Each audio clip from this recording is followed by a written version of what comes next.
Hari ini kita beruntung bisa berjumpa dengan Top Gun Indonesia. Nah, ya siapa lagi kalau bukan Marsikal Cepi Hakim yang menurut saya jauh lebih dikdaya ketimbang Marsikal Tom Cruise. Nah, Pak Cepi, tolong Anda ceritakan kesan-kesan Anda, komentar Anda tentang film Top Gun yang kedua. Bukan yang pertama, tapi yang kedua yang bersubjudul Maverick. Silakan, Top Gun Indonesia. Sebelum saya mengomentari, boleh nggak saya dengar dulu menurut Pak Jaya bagaimana film? Menurut saya semula kan enggan, kan saya nggak suka Top Gun yang pertama saya sama sekali nggak suka, ya. Tapi karena Ibu Ella suka, jadi ya saya dipaksa nonton, ya sudah.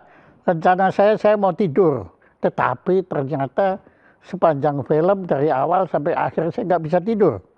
Ya karena di samping suaranya berisik bukan main, tapi juga cerita cara sutradaranya mengolah itu menurut saya itu menarik bagi saya. Ya karena saya kan buta tentang teknologi teknologi pesawat tempur ini yang yang ditampilkan itu. Nah, tapi kalau Pak Cepi kan beda. Pak Cepi kan sudah menguasai teknologi itu semua. Nah, itulah makanya kita lebih tertarik mendengar pendapat Pak Cepi Hakim. Baik, terima kasih Pak Jaya. Jadi kenapa saya perlu mendapatkan pembukaan dari Pak Jaya seperti itu? Karena memang film Top Gun Maverick ini hiburan, utama hiburan. Pak, buktinya Pak Jaya terhibur. Kan? Oh iya, nggak bisa tidur gitu ya. Filmnya menarik, terhibur. Ya, sebagai hiburan menarik sekali, terutama bagi orang awam. Nah, itu dia. Nah, ini tapinya ini nanti, tapinya. Ya. Ada dua, jadi film ini menarik. Yang kedua adalah film ini membantu masyarakat luas untuk mencintai Dirgantara. Membantu kampanye saya. Iya.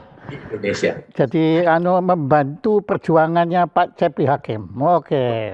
Untuk mengembangkan air-mindedness, untuk mengembangkan minat kedirgantaraan, untuk orang menyenangi kekuatan udara, orang menyenangi pesawat terbang. Kenapa? Nah, jadi kembali lagi dari awal lagi. Yang pertama hiburan, nah kita kan lagi haus hiburan setelah COVID ya, kita lihat. Kita kemudian terhibur. Kemudian yang kedua, misi itu adalah menarik perhatian, mengembangkan minat orang terhadap kedirgantaraan, terhadap air and space. Kenapa ini tidak bosan-bosannya saya selalu mengatakan itu? Karena air and space adalah masa depan umat manusia, Pak Jaya. Oh, bukan hanya bangsa Indonesia, tapi umat manusia. Manusia. Nah, mungkin saya udah banyak cerita juga. Iya. Bahwa kalau kita bicara tentang daratan, udah selesai kan, semua orang tahu daratan itu sampai mana. Kalau kita bicara tentang lautan, semua orang juga tahu sampai mana. Tapi begitu orang bicara tentang air and space, bicara tentang kedirgantaraan, maka air and space itu new kid on the block. Dan unlimited. Oke. Sampai sekarang orang tidak tahu di mana batasnya. Yes, setuju. Bayangin. Itu sebabnya, maka dalam umat manusia mengeksplorasi kehidupannya, itu pada satu ketika nanti kan daratan habis, lautan habis. Dan karena manusia itu cerdas, sebelum habis mereka sudah melihat kemana? Ke ruang angkasa, ke air and space. Nah, analoginya begini, kalau kita bikin rumah, bumi ini penuh kan rumah. Oke. Terus bagaimana caranya? Ya dibikin rumah bertingkat. Udah. Ya. Ini logika aja. Begitu juga dengan transportasi darat, laut, begini. Orang nggak puas, Gimana? Pakai udara, lebih cepat, lebih enak, macam-macam. Lebih mahal. Nah, lebih mahal, lebih berbahaya kalau kecelakaan. Alah, ya sama lah. Kalau kecelakaan ya mati semua kita. Ya, Oke. itu sampingannya aja. Tetapi kemudian kita bisa melihat bagaimana negara-negara yang dulunya bermusuhan di Perang Dunia, kemudian bergandeng tangan untuk mengeksplor ruang angkasa. Ada stasiun ruang angkasa bersama di Amerika, Rusia, dulunya musuhan, dia bikin. Cina bikin, India. India. Kenapa mereka bikin?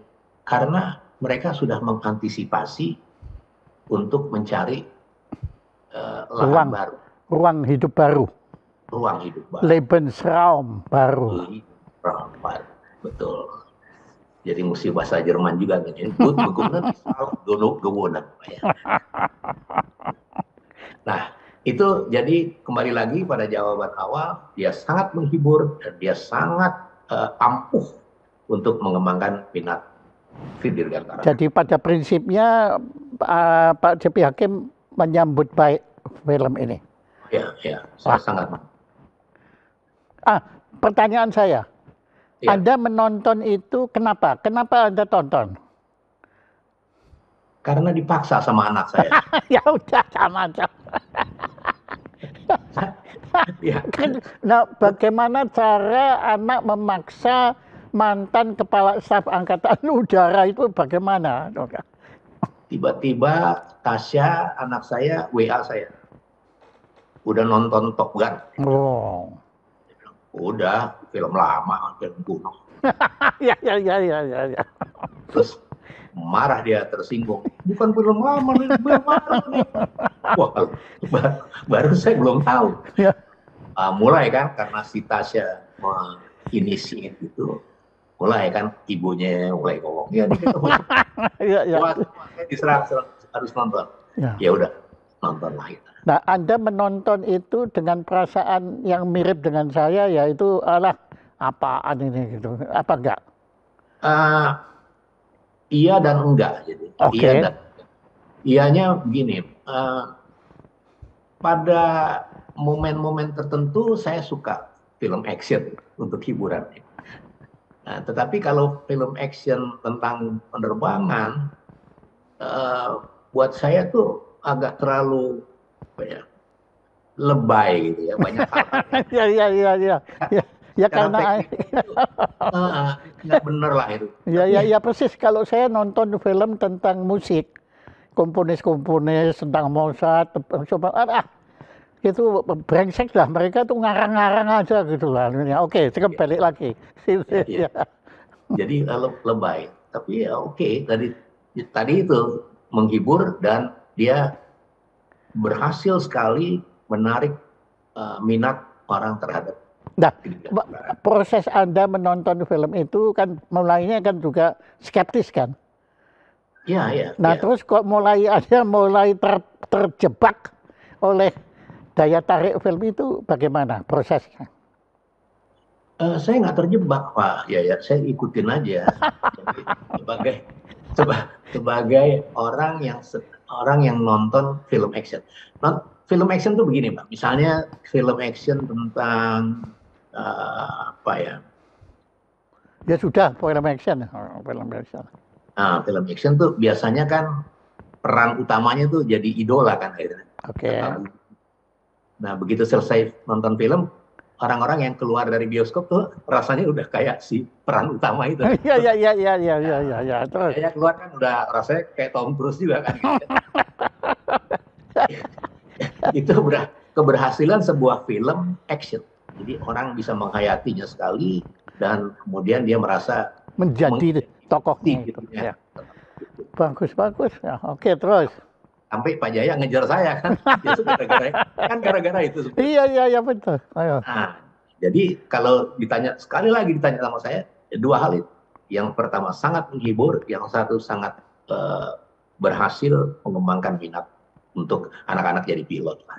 Oh, anak-anak jadi pilot. Padahal maaf loh Pak, di dalam film itu kan justru disimpulkan bahwa profesi pilot itu nanti sudah nggak ada lagi. Kan diambil alih. Nah, itu pesawat yang pertama itu sebetulnya itu kan dipersiapkan untuk tanpa awak kan anunya. Betul sekali. Nah, ini menarik nih kalau udah sampai sini.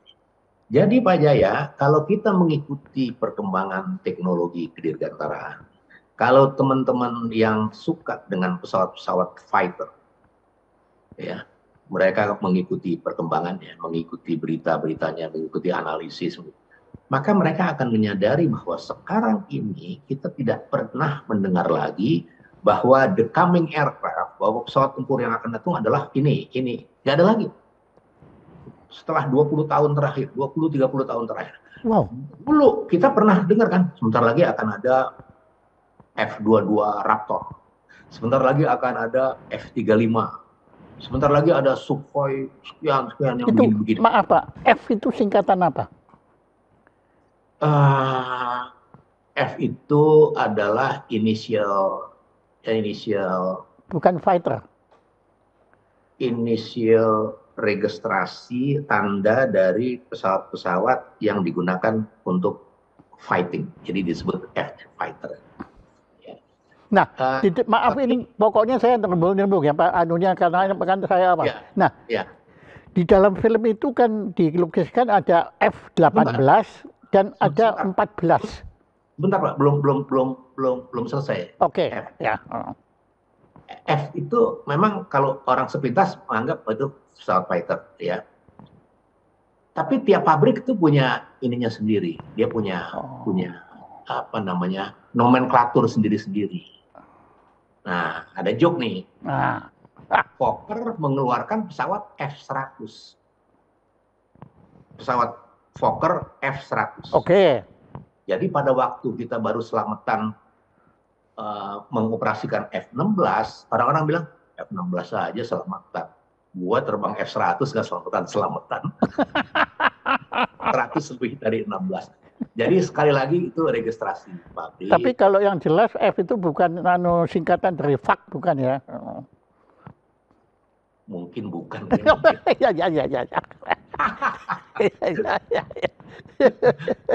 Mungkin I'm not sure, Pak. Ya, oke. Nah, oke. Ya. Jadi bingung kan kita mau ngomongin apa ya karena tapi dengan saya kalau secara personal kan sudah tahu kita hobinya bukan itu gitu. Oke, baliklah Pak, kita kembali ke panggung sandiwara. Oke, ayo. Ya. Jadi sekali lagi judulnya Komen Top Gun 2 Maverick. Oke. Jadi saya udah jawab. Dia menghibur, dia sangat berhasil meningkatkan minat. Oke. Yang saya ingat nih, tadi Pak Jaya bilang minat kedirgantaraan anak-anak menjadi pilot, padahal pesawat nggak dibikin lagi. Oke. Tadi saya katakan setelah 20-30 tahun terakhir kita tidak pernah mendengar lagi. Karena desain pesawat-pesawat tempur, desain pesawat-pesawat pada umumnya itu memerlukan 10-20 tahun untuk dia kemudian dioperasikan. 10 tahun minimal lah. Iya. Akan pesawat baru. Sekarang tuh nggak ada kita dengar akan ada pesawat baru apa, nggak ada. Kenapa? Karena ada yang mengatakan bahwa 5-10 tahun terakhir ini kita berada di titik belok. Ya, we are on the turning point dari bagaimana mengembangkan lebih canggih lagi pesawat tempur atau mengembangkan drone aja. Drone. Oke. Ya, nah. Jadi kita nggak pernah dengar lagi. Artinya adalah pabrik-pabrik pesawat itu sudah tidak lagi mendesain the coming fighter aircraft. Ya, kita tidak pernah dengar desain baru. Karena sekarang kita di persimpangan jalan. Semua pabrik-pabrik, semua angkatan udara, semua pemikir tentang itu. Di persimpangan jalan, apakah mengembangkan pesawat terbang dengan teknologi yang lebih maju, atau lebih mengembangkan drone aja. Nah, sampai di sini dulu ya, Pak. Pesawat. Tapi saya kok agak Pak, Anda agak tendensius. Tadi kata Anda, apakah mengembangkan pesawat terbang dengan teknologi yang makin maju, atau hanya drone? Apakah artinya tingkatan drone ini lebih rendah ketimbang pesawat itu? Bisa hanya, bisa tidak hanya. Ya.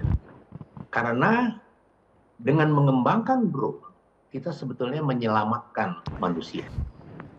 Jadi iya, itu yang humanism. Iya, Jadi nah itu setuju. Kita membuat peluru yang ada orangnya, kan kasarnya. Mendingan peluru aja. Gitu. Iya. Kembali lagi kepada persimpangan jalan tadi.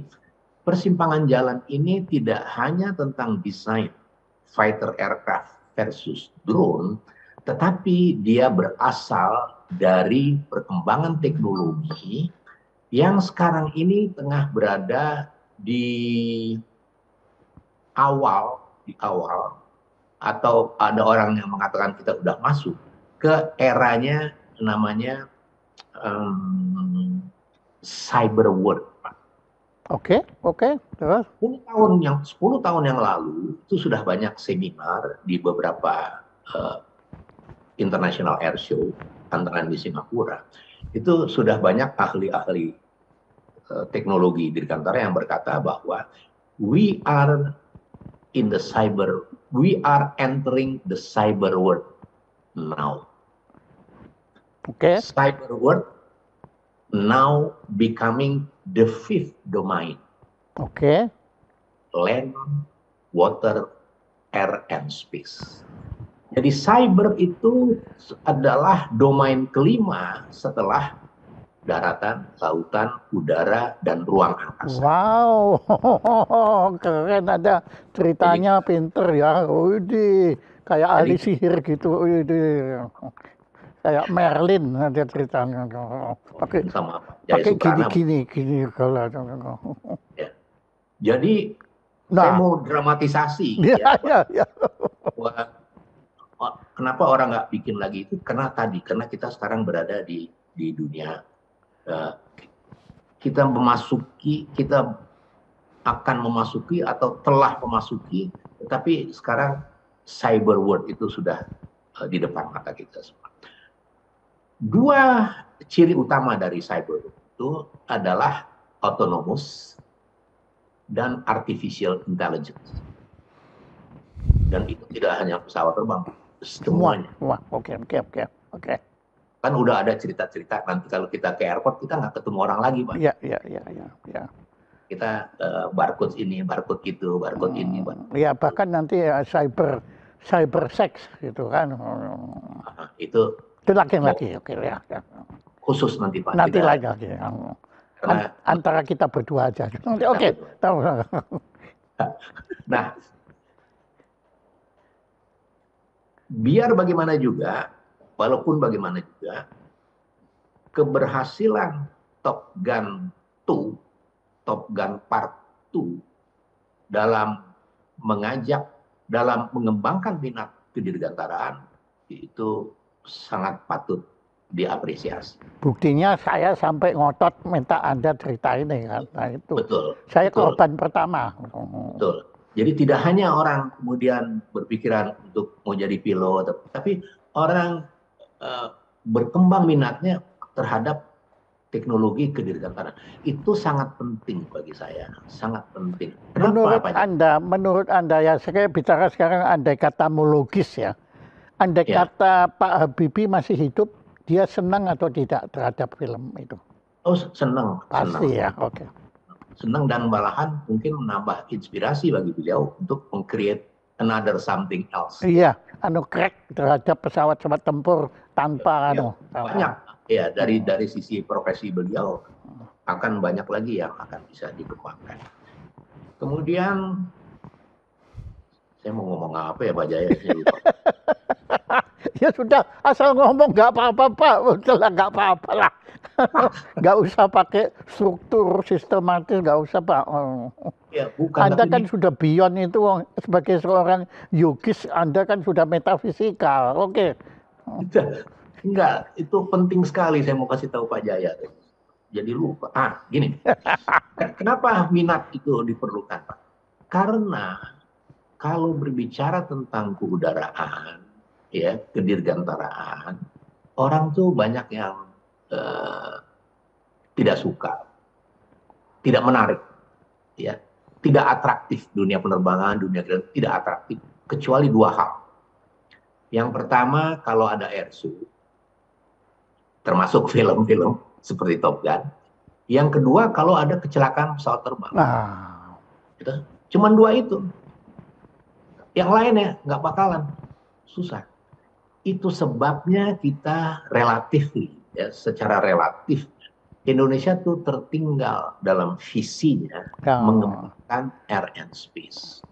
Ya, tertinggal. Walaupun kita memiliki potensi yang luar biasa lah. Kita memiliki potensi untuk berperan sebagai negara yang memiliki kedaulatan angkasa. Itu salah, Pak. Memiliki potensi yang bisa membawa bangsa ini salah satu negara yang leading edge, yang penjuru, yang mensponsori sebetulnya. Karena sudah dimulai sejak zaman Bung Karno. Kita bicara visi ya, kita pindah visi sebentar Pak ya.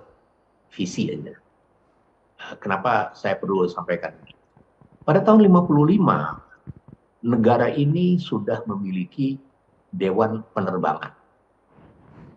Tahun 55. Singapura belum ada itu. Ya, nggak usah ke Singapura dulu. Indonesia sebagai negara kepulauan pada waktu itu belum memiliki Dewan Kelautan. Jadi alangkah visionernya. Siapa Indonesia yang bikin, Pak? Siapa itu? Bung Karno. Kok hebat sekali, Pak? Bung Karno tentunya masukan-masukan dari beberapa pionir Angkatan Udara, Pak Surya Dharma dan sebagainya. Ya.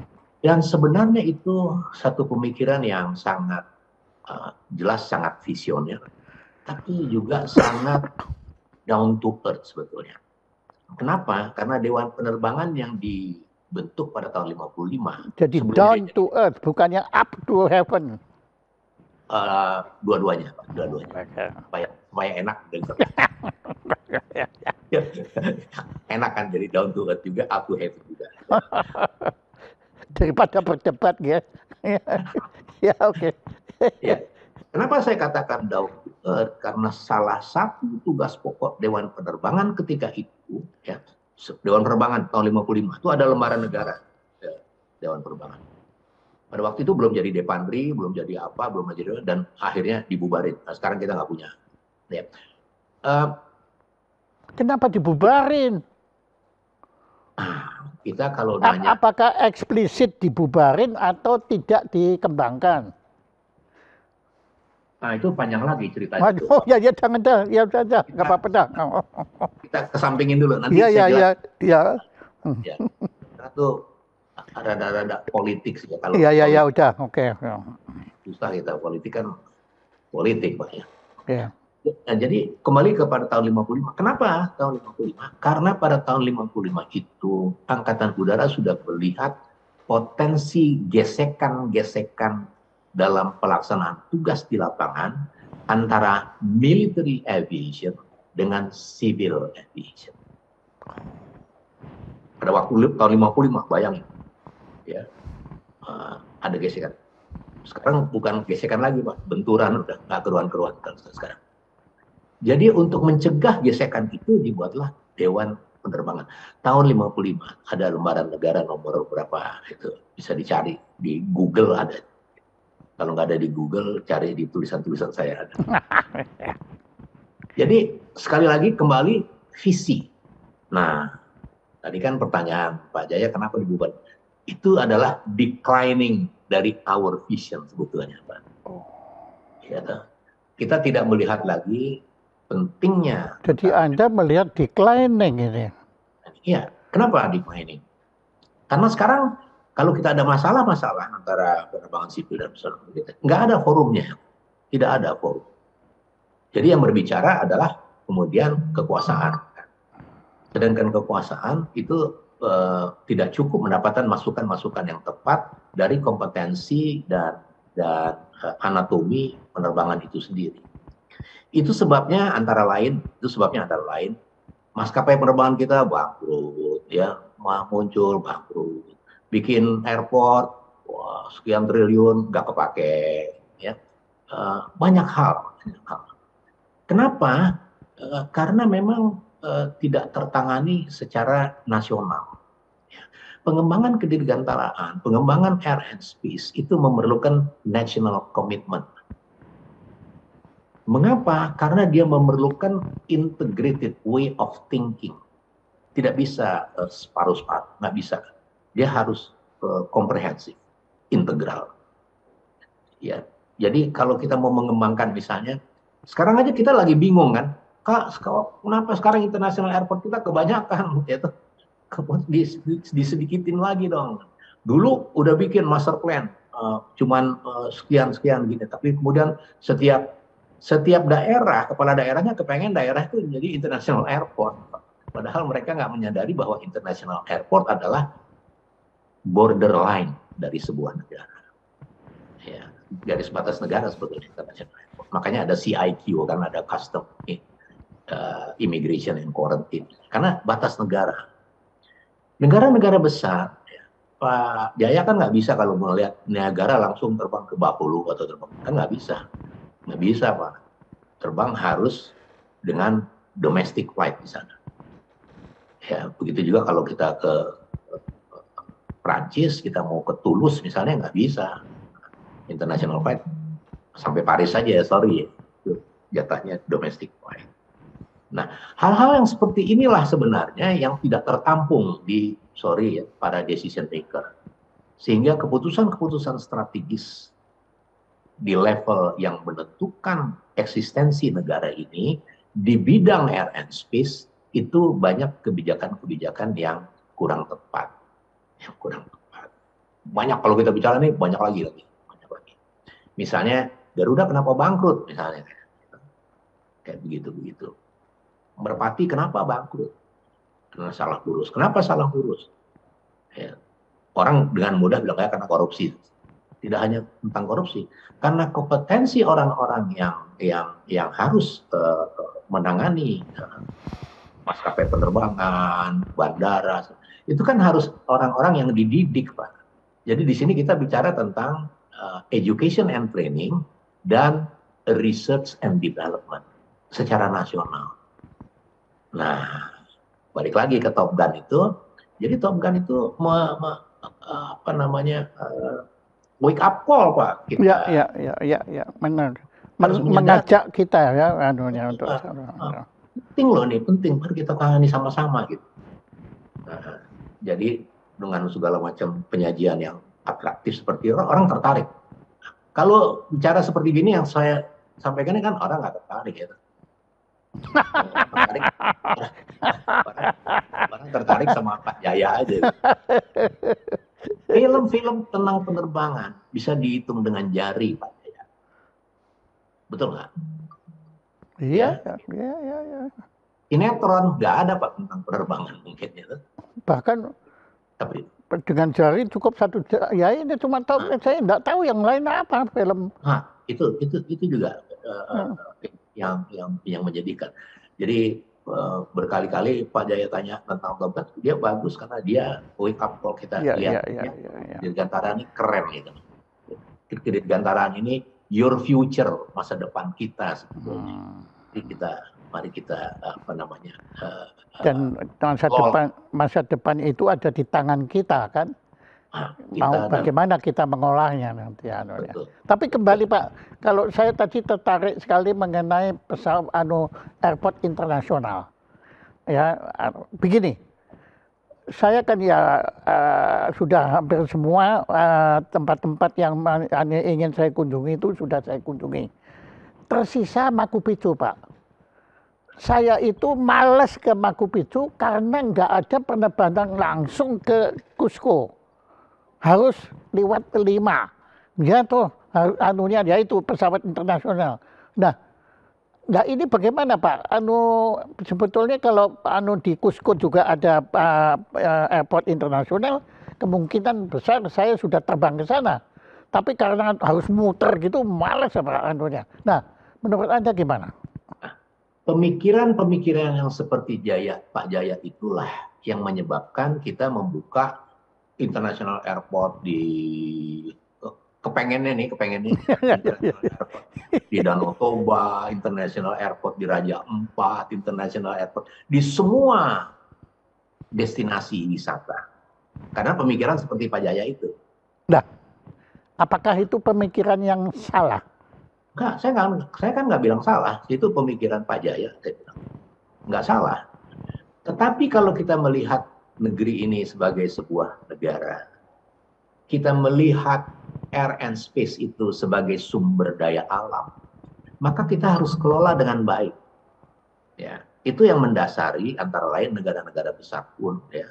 Dia tidak buka kan, Niagara nggak ada dibuka internasional. Iya, kalau Niagara karena bingung nanti mau bukanya nanti buat Kanada atau buat Amerika, bingung kan? Tidak hanya itu, karena domestic flight itu adalah sumber pemasukan negara, sumber daya alam yang harus dikelola oleh negara untuk semaksimal kesejahteraan rakyat. Ya. Menyerah kalau sudah Undang-Undang Dasar 45 menyerah saya udah.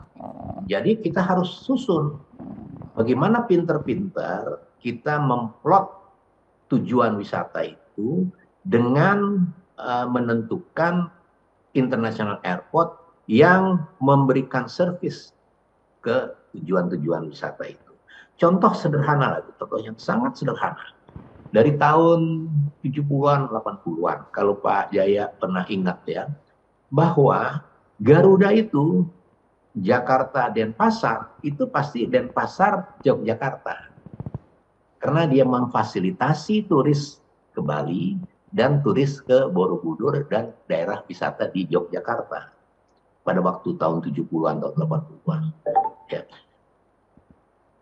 Turis-turis internasional yang mau ke lihat Prambanan, lihat Borobudur, oke, dia bisa datang ke Jakarta International Airport, dia bisa spend berapa hari di Bali, dan dari Bali dia bisa ke Borobudur misalnya.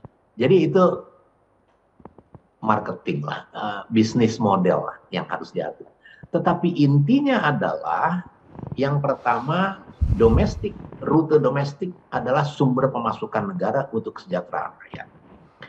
Yang kedua, walaupun yang kedua ini sebetulnya yang pertama juga, aspek national security itu harus benar-benar dipahami sebagai sebuah domain yang kita waspadai. Karena kalau semua internasional, orang yang bertujuan buruk pun akan dengan mudah masuk ke tempat-tempat itu. Contoh sederhana begini. Pearl Harbor diserang oleh armada udara Angkatan Laut Kerajaan Jepang. Itu disebut oleh George and Meredith Friedman di buku The Future of War sebagai the origin of American failure. American military failure. Ya. Tapi pakai origin. The origin. Jadi artinya berlanjut itu. Nanti. Ya. Pak Jaya terlalu cerdas. Nanti akan berlanjut itu. Jadi Pearl Harbor itu Amerika nggak mengantisipasi, nggak menyangka. Ya nggak menduga lah. Nggak mungkin. Ya, jadi tahun 41 itu, 7 Desember tahun 41 itu, belum ada pesawat terbang yang dari Jepang bisa sampai ke Hawaii itu. Iya, betul. Amerika juga masih berhubungan diplomatik dengan Jepang. Jadi nggak mungkin lah diserang oleh Jepang. Tetapi terjadi. Lesson learned adalah ternyata perang bisa terjadi kapan saja dan di mana saja. Untuk itu Amerika membangun angkatan perang yang segede-gedenya. Luar biasa lah. Pokoknya global vigilance, global reach, global power. Ya. Begitu, Pak. Kalau nggak ada Dramatis. Pearl Harbor, Amerika mungkin nggak ikut Perang Dunia II Iya, kan? iya, iya. Tapi karena Pearl Harbor dia mau. Iya. Setelah Perang Dingin usai tahun 92, 91, 92, dia menjadi one and only superpower. Ya, angkatan perangnya, terutama angkatan udara. Paling keren. Tetapi Pak Jaya, 60 tahun setelah 1941, pada tahun 2001, dia diserang. Ya, peristiwa 9/11. Yang lebih cilaka lagi, kalau Pearl Harbor yang membuat dia membangun kekuatan yang luar biasa, dia lihat keluar karena tahu orang itu datang dari luar. 9/11, orang datang dari dalam negerinya sendiri. Pearl Harbor yang datang tuh angkatan perang. 9/11 yang datang orang sipil. 9/11. Hebat Anda, wah keren. Anda, saya baru sadar tentang bagaimana Pearl Harbor dengan 9/11. Ya, Hebat 19, Anda, World Trade Center itu hebat. Keren. 1941, 2001, 60 tahun. Mereka mendapat pelajaran lagi. The lesson learned, another lesson learned. Jadi kalau di Origin of American Military Failure, dia juga failure lagi nih. Makanya origin tadi kan. Dia diserang dari dalam negerinya sendiri. Karena sistem airport tadi ya. Antara lain, nanti kita sampai ke sana. Jangan cepat-cepat Pak, jangan cepat-cepat selalu nih. Dia di dalam negerinya sendiri. Pilot-pilot kamikaze teroris itu, pilot schoolnya di Amerika, Pak. Waduh. Bayangin. Waduh. Sekolahnya di Amerika. Waduh. Itu sebabnya, Pak Jaya, itu sebabnya negara yang ratusan tahun umurnya seperti Amerika Serikat terpaksa membangun institusi baru yang namanya Department of Homeland Security. Jadi disitulah ada kita melihat titik tentang aviation safety or aviation security. Biasanya aviation security di nomor 2. Oh, ampun. Dan proven di Amerika. Saya baru hari ini ngerti bedanya safety dengan security. Amerika aviation safety nomor 1 di permukaan bumi ini. Security? 911 jawabannya. Ya, betapa mantapnya. Pak Jaya, ada namanya Jenderal Arnold, Henry Arnold. Dia bintang 5 Angkatan Udara Amerika dan bintang 5 Angkatan Darat Amerika. Bintang 5? Bintang 5. Jadi kayak Jenderal Sudirman. Ya. Bintang 5 itu bukan pangkat dari Pentagon. Bintang 5 itu adalah honorary appreciation dari bangsa. Diwakili oleh Kongres. Betul. Jadi cuman sedikit bintang 5. Tapi yang istimewa bintang 5 ini Henry Arnold. Henry Arnold ini dia kepala divisi udara Angkatan Darat Amerika Serikat. Pada tahun 47, Angkatan Udara Amerika Serikat baru berdiri sendiri, baru lepas. Jadi dia tadinya Panglima Divisi Udara Angkatan Darat menjadi Kepala Staf Angkatan Udara, United States Air Force. Kenapa saya angkat ini? Jenderal Arnold ini pada tahun 46-47, dia ikut dalam kaji ulang review Perang Dunia, dan dia sampai pada satu kesimpulan yang dia berikan peringatan kepada orang Amerika. Dia bilang begini, the next war, ya setelah Perang Dunia Kedua selesai Pak, setelah Hiroshima dan Nagasaki, dia bilang the next war will not start with a naval action nor by aircraft flown by human being. It might be very well start with missiles being dropped on the capital of a country, say Washington. Tahun 47 Pak. Iya. Itu dan terjadi dalam model yang sedikit berbeda di tahun 2001. Iya. 2001. Ya. Jadi bayangin, sebenarnya itu sebabnya pemikiran-pemikiran dari para pemikir itu perlu ditampung menjadi satu wadah think tank. Nah, contohnya lagi, kenapa perlu ditampung?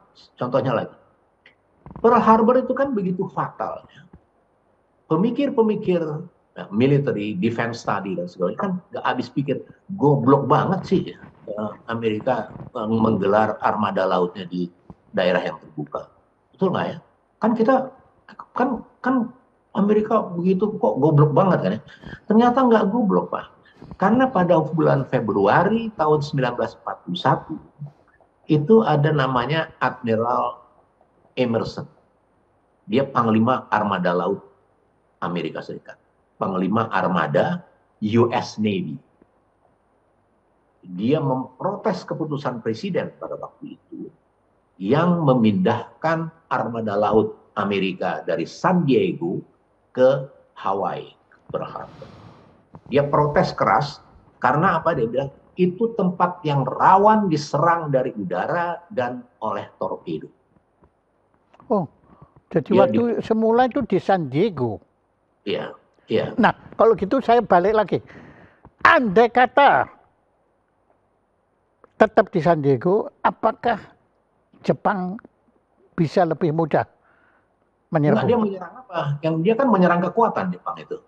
Karena dia lihat ada kekuatan Amerika di Pearl Harbor dan itu akan menghambat ekspansinya, kan waktu itu lagi ekspansi. Nah ya. Maka dia sikat di situ. Oke. Makanya sekarang secara teknis, apakah San Diego lebih sulit ketimbang Pearl Harbor? Jelas lebih sulit karena San Diego adalah home base dari armada laut. Home base dari armada laut itu biasanya dilengkapi dengan peralatan-peralatan pertahanan udara, ini itu banyak. Pearl Harbor enggak? Ada tapi belum. Nah, belum se-establish San Diego. Ya, ngerti. Ya. Dia dipecat, Pak. Februari Admiral Emerson dipecat. Alasannya? Karena dia memprotes keputusan presiden. Ya ampun.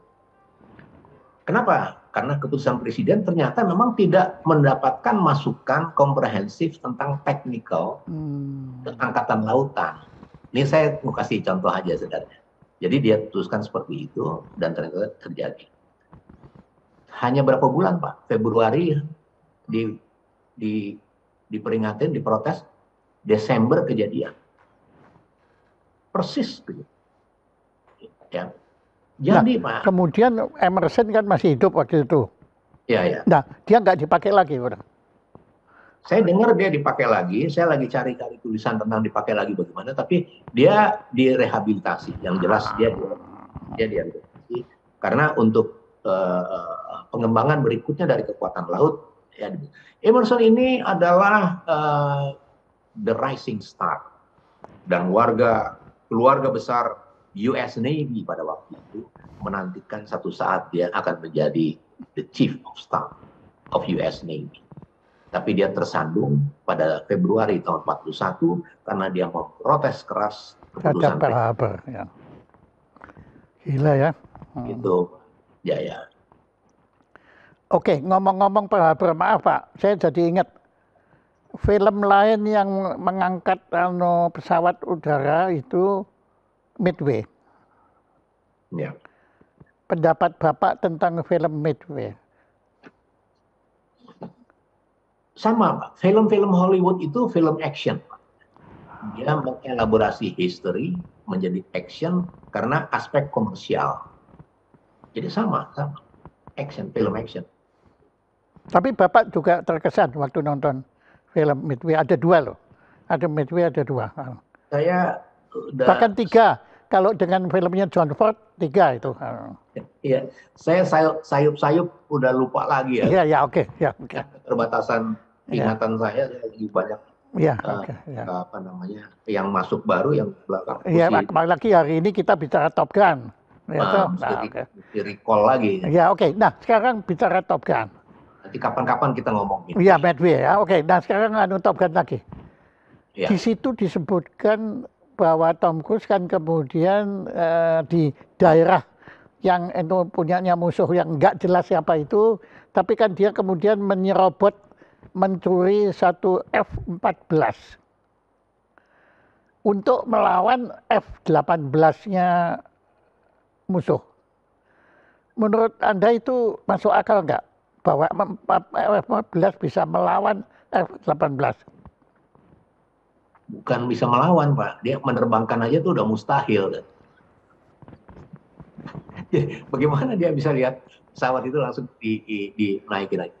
Pilot nggak mungkin menerbangkan pesawat kecuali dia membuat flight planning. Yang kedua, kecuali dia melaksanakan standar. Jadi F-14 dengan F-18 itu beda? Oh beda, Pak. Beda. Beda.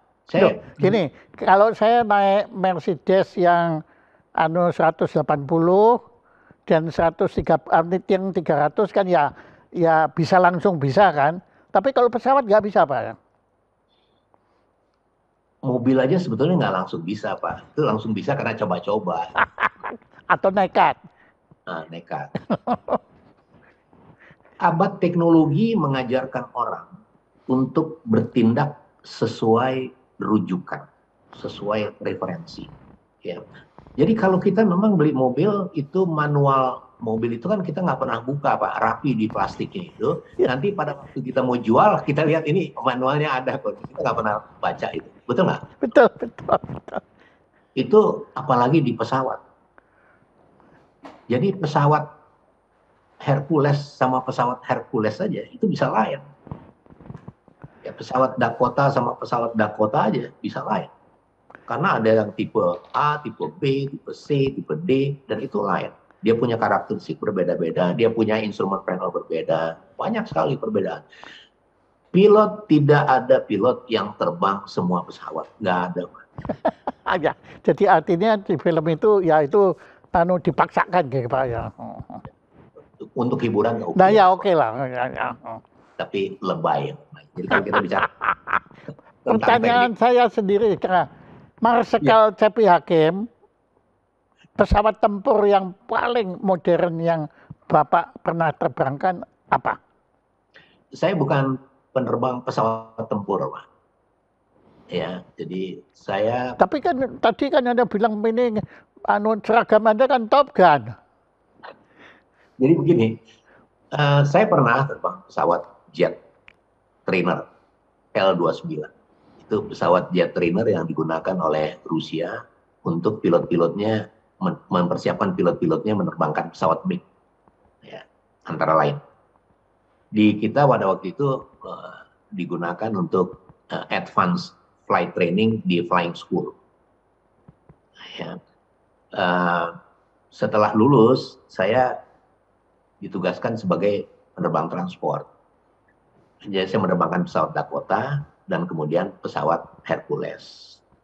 Tetapi semua pesawat angkatan udara itu sebetulnya juga pesawat yang didesain untuk bertempur. Walaupun, nah ya makanya. Ya. Walaupun pesawat angkut, dia bisa angkut. Iya. Transport misalnya. Dakota itu ada yang dipersenjatai yang namanya gunship. Hercules juga ada yang dipersenjatai dengan mortir itu untuk tactical mission namanya. Helikopter juga ada misi-misi tactical, ya, menyelamatkan, search and rescue pilot di medan pertempuran. Jadi semua pesawat terbang di angkatan udara dia memang didesain untuk melaksanakan misi-misi pertempuran udara. Apakah dia the frontliner, apakah dia supporting unit, itu terserah. Nah, jadi begitu. Kalau pertanyaan Pak Jaya, pesawat tempur yang mana yang paling modern, ya, itu tadi Pak. Kita sekarang berada di tengah-tengah, di persimpangan jalan ke cyber world. Ya. Sehingga kalau kita cari pesawat yang tercanggih sekalipun, dia pasti plus minus ada plus ada minusnya pasti. Atau ya maaf saya kembali lagi, saya suka itu kalau Pak Cepi cerita secara personal ini. Andai kata Pak Cepi jadi Tom Cruise itu yang diperankan Tom Cruise, kemudian dalam situasi waktu itu hanya ada Anda pesawat yang bisa Bapak curi itu cuma F-14. Apa yang Anda lakukan? Apakah Anda akan nekat menerbangkannya atau Anda milih nggak menerbangkan? Menerbangkan pesawat tuh nggak bisa mencuri, Pak. Nggak bisa. Karena pesawat, kita mau menerbangkan pesawat, kita harus cek kan bensinnya ada nggak, ya kan? Ya, oke. Sekarang bensinnya ada. Dia ada logbook, pesawat tuh ada logbook, Pak Jaya. Jadi kalau kita mau menerbangkan pesawat, kita harus lihat logbooknya. Logbook tuh begini, pesawat ini terakhir terbang nih kapan? Ya, pada terakhir terbang itu ada keluhan apa? Apanya yang rusak? Oke, logbooknya ada. Menerbangkan pesawat tuh harus ada surat perintah. Lah ya Anda kan marsikal. Surat perintah itu biasanya ada misi tertentu yang dijadikan target. Dawang misinya mencuri pesawat itu. Nggak bisa. Jadi itu sesuatu yang sangat tidak bisa dijawab. Ya udah. Bisa kalau mau jawab asal-asalan bisa. Ya. Tapi Bapak bertanggung jawab, nggak mau ya. Ya. Itu yang Ya terima kasih atas kejujurannya Pak Cepi. kelemahan saya itu, Pak. Aduh, ya Anda menjadi kelemahan antara akibat kekuatan Anda kan, situ kan. Ya. Keren ya, keren. Oke Pak Klik. Cepi, saya suka sekali ya. Makanya saya kan paling seneng ngomong dengan Pak Cepi, baik secara personal maupun secara sandiwara seperti ini ya. Ya karena Anda bisa aja jawabnya itu bisa aja. Ya, bahkan Anda bisa menjawab bahwa Anda tidak bisa menjawab. Nah itu kan hebat Pak, itu kan. Dan anehnya saya terima aja gitu, menyerah gitu loh. Ya oke. Nah, begini Pak Ada lagi Cepi. yang menarik nih. Ada yang menarik sebetulnya nih. Ya. Udah habis waktu kita ya. Belum silakan. Jadi ada yang menarik kalau kita bicara tentang fighter aircraft. Karena orang awam tuh sangat tertarik dengan pesawat tempur, ya. Nah, pada satu ketika mungkin 10-15 tahun yang lalu, itu saya ditanya mengenai analisis saya tentang pesawat tempur Amerika dengan pesawat tempur Rusia. Uni Soviet lah pada waktu sebelum. Mana sih yang paling Iya, komparatif. Oke. Amerika memenangkan perang dunia dengan mengebom Hiroshima dan Nagasaki. Jadi pesawat yang dikembangkan kemudian oleh Amerika adalah pesawat pembom. Pembom itu artinya pesawat yang menyerang dari udara ke tanah. Air to ground istilahnya, supaya keren. Air to ground. Pesawat tempur itu ada air to ground, ada air to air. Jadi pesawat Iya. Oke. Ya. Amerika melihat dengan pengalaman dia, oh saya akan mengembangkan pesawat pembom. Ya. Bukan berarti dia tidak mengembangkan pesawat air to air juga, bukan. Tapi dia lebih memprioritaskan pesawat. Maka produk-produknya itu lebih banyak pesawat pembom. Rusia, dia mengembangkan pesawat air to air. Kenapa? Karena pengalaman Rusia dalam air to air, dia melihat ke depan masih banyak air to air. Misalnya waktu perang Korea, ya. Oh iya. Banyaklah dia jadi dia lebih mengembangkan air to air. Apa akibatnya? Akibatnya adalah pesawat-pesawat tempur Amerika dan pesawat-pesawat tempur Rusia itu berbeda. Pesawat tempur Rusia pada Uni Soviet pada umumnya, dia mempunyai maneuverability, kelincahan yang luar biasa. Sukhoi misalnya. Pesawat tempur Amerika itu pembom. Walaupun pada satu titik kemudian orang mengcombine. Itu yang kita sering dengar multi-role fighter aircraft.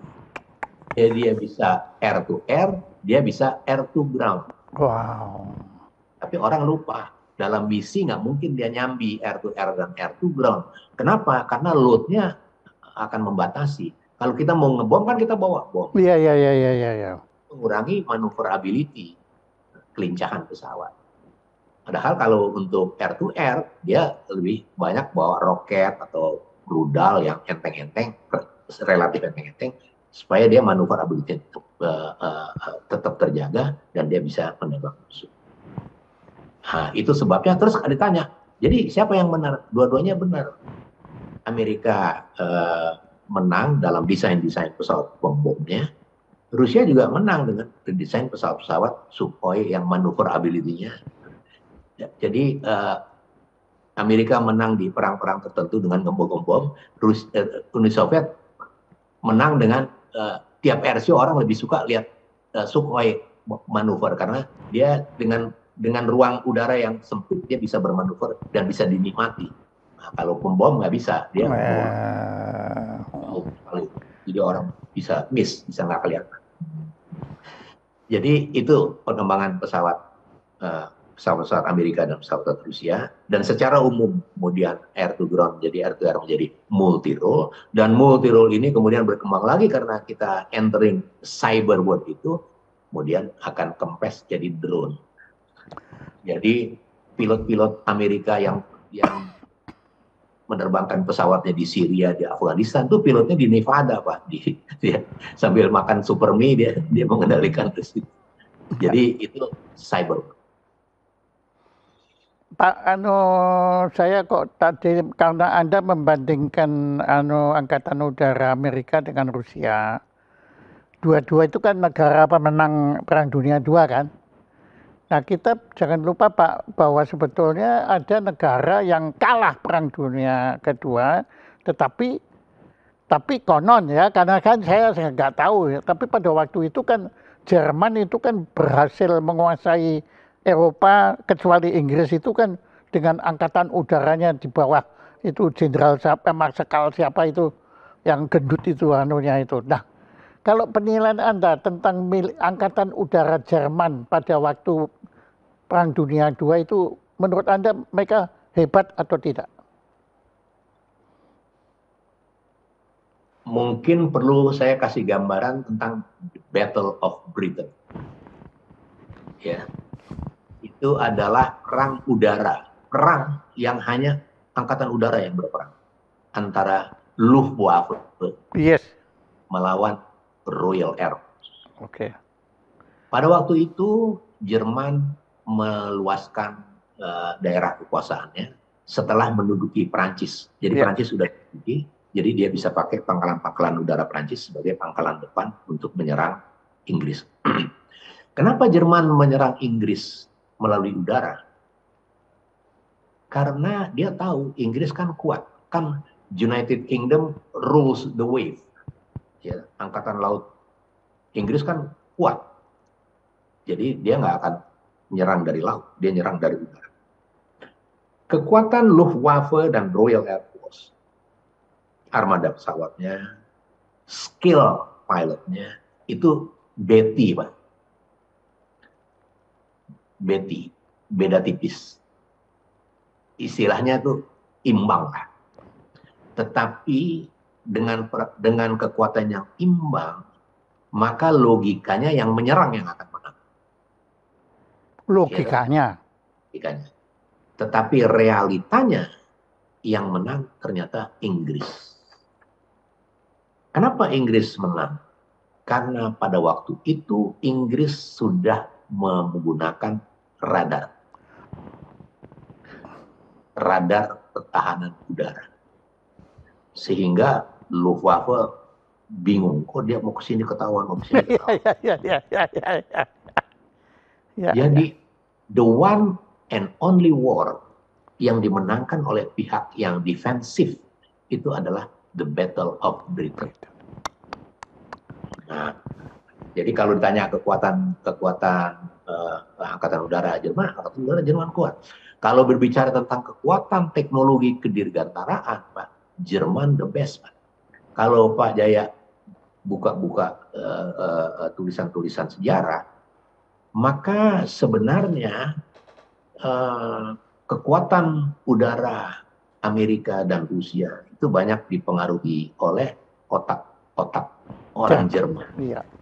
Dan kita mengenal pencipta bom atom segala macam. Iya, iya. Termasuk Pak Habibie kan? Iya, iya, iya. Iya, Pak Habibie kan dididik di Jerman. Jerman is the leading edge of teknologi. Ya. Kedirgantaraan.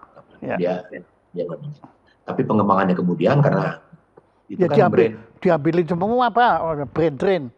Direbut, bukan brain drain, tapi direbut oleh Amerika, direbut oleh Rusia. Itu sebabnya menjadi menarik kalau kita mengikuti perkembangan satelit, ya, pengembangan eksplorasi ruang angkasa. Bagaimana misalnya Amerika itu setelah turun dari ruang angkasa dia pasti masuk di laut. Tapi kalau Rusia dia di darat. Gitu. Nah, itu karena ahlinya yang berbeda. Gitu. Itu menarik lagi nanti kalau kita. Iya, dan lain kali dah. Lain kali, Pak. Pak Cepi Hakim, sangat berterima kasih. Seperti biasa saya itu kalau bicara dengan Anda itu dari orang yang sebetulnya nggak ngerti apa-apa dan dia tetap nggak ngerti sebetulnya, tetapi minimal saya tertarik kepada kedirgantaraan ini karena saya melihat ini adalah bagian dari peradaban umat manusia. Betul, Pak. The civilization itu sekarang masa depan civilization kita memang itu adalah, ya saya sudah mati lah nanti, tapi itu nanti masa depannya itu adalah angkasa luar dan ya angkasa lah, space. Ya itu lagi dirgantara kita akan bicara space. Nah, tanah air udara. Tanah air udara. Nah, itu dia. Ya, bahkan ya tanah air udara angkasa luar. Harus pokoknya nanti. Betul. Sekarang orang tentang air mindedness lagi, orang bicara tentang aerospace mindedness. Yes, aerospace minded. Betul Pak. Anunya situ. Ya. Nah, Pak Cepi, seperti biasa kami tidak punya apa-apa, tapi nanti kita kirim lagi supaya rumah Anda penuh, dinding rumah Anda penuh dengan piagam penghargaan dari Jaya Suprana Institute. Ya, ini dia Marsikal TNI Purnawirawan Cepi Hakim dengan tema komen tentang Top Gun 2 yang nanti akan dilanjutkan dengan komen tentang Midway dan selanjutnya. Tepuk tangan untuk Marsikal Cepi Hakim. Terima kasih Pak. Terima kasih banyak.